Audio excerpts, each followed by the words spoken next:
that was the main event. That was a member of the Bloodline, the top heel group, going against one of the top baby faces, Matt Riddle. They had established this match as the main event in the opening interview with Roman Reigns, biggest, their Universal Champion, biggest heel. But it was the main event wrestling match, but it wasn't the main event segment. The main event segment, which started 8 minutes before 11 Eastern time, so 8 minutes left on the air, was the DX 25th anniversary reunion. And again, I'm not saying that DX wasn't over, is not popular, that people didn't want to see him. But is this an indictment of the current roster or what's been done with them, that the reunion of a group from 25 years ago, that this segment didn't contain any action? No new stars came out to beat them up, as usually happens with the legends, but I wonder why it didn't happen here, wink, wink. But no other new stars came out to get beat up. Nobody came out to interact with them to tie this into a current storyline and move that ahead, or just get a rub with verbally interacting with, some of the big stars of the Attitude Era. It was just like, here, we know that you stayed to the end to see this because these guys after 25 years are still bigger stars and are more attractive to viewers to get ratings than anybody we got on the show today. Because that's what this segment was. It was great. It was what the people wanted to see. They all come out and do their various catchphrases. Road Dogg did the introduction, de-geriatric X. He slipped that in. And he let the crowd say, "Badass Billy Gunn." And then Triple H thanked him for 25 years and got him ready to suck it. And then Michaels goes last, and they play the music, and they leave. And I'm not saying they should have done any more, but should that have been the last segment of the show? Should it not have been something earlier in the program that they milked and that they announced and they waited for? But is that the fact that is in their minds the audience grabber? Does that do any good for the modern talent? And I'll say one more thing. Do you know what it is like to compare this? They have the 25th anniversary reunion of Degeneration X, and they bring out the former tag team champions and 25 years ago was 1997, and they brought out one of them. Road Dogg and Billy were the champions. Shawn was the world champion the year before that. It's the same thing as if at the height of the Attitude Era in 1999, if they would have brought out and had the Valiant Brothers, Handsome Jimmy and Luscious Johnny reunion, and put that in the main event spot over Steve Austin or The Rock or The Undertaker or Foley or etc. It's the same amount of time. Well, it says a lot about what they think their star power is. It also says a lot about how they look at themselves.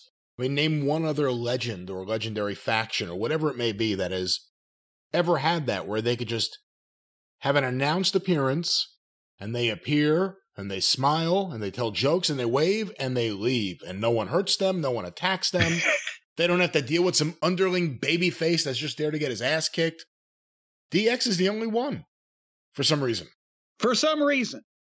But even again, I'm not saying that the people didn't want to just see that, because I've said in the past, why beat up your legends for no reason, unless it's to get heat on a really fast rising up and coming heel. But did you think, but for instance, Riddle versus Zayn, you think that would have fit after this? Well, either that or something else that they should have come up with. That's what I'm saying. It's an indictment on not necessarily the roster, but the way they've been used, that maybe that wasn't something that should have followed this. But something should have. Because again, would you have saved I'm Brock? not saying, Would you have saved Brock and the whole Lashley Rollins thing for after that?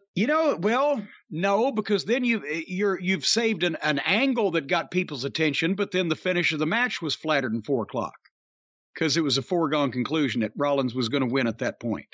But it's all about Brock. You're ending the show with Brock.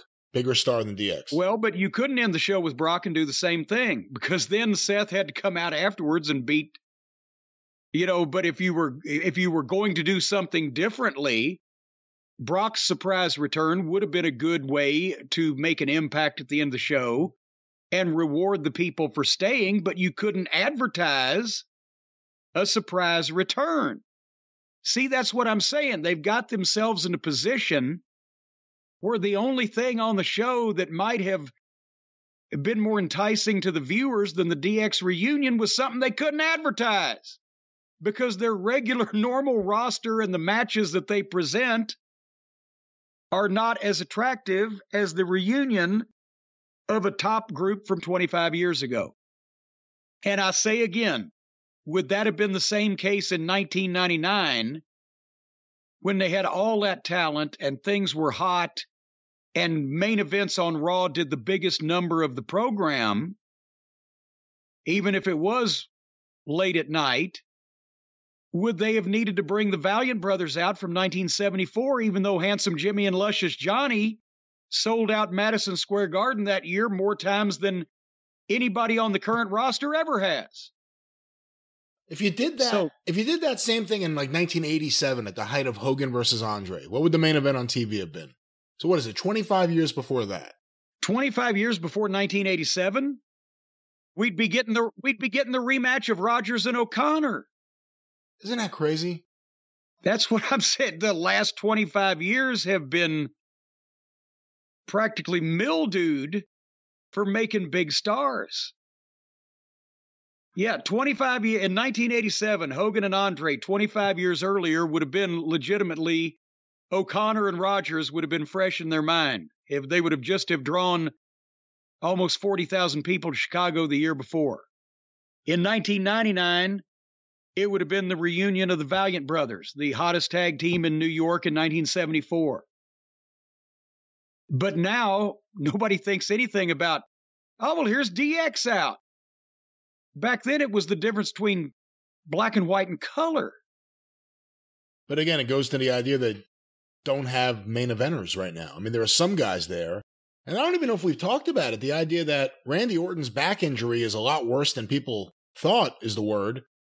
Apparently, he wants to keep going from what I understand. Randy Orton wants to keep wrestling, and there's a chance maybe he shouldn't. His back is really messed up. What do you think about Randy Orton's been gone now for almost a year, I think.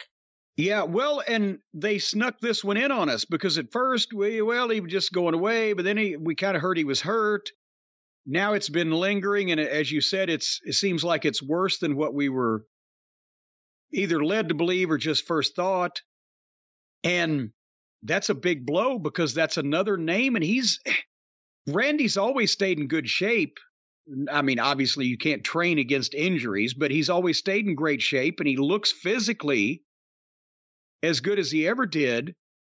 But especially now with a bad back, if he has, time left on his career to come back, depending on what this is, it's still not 10 years he's not going to want to be doing this, or certainly not on a regular basis. So who's going to replace him? Whether anybody likes Randy Orton or not, people have different opinions.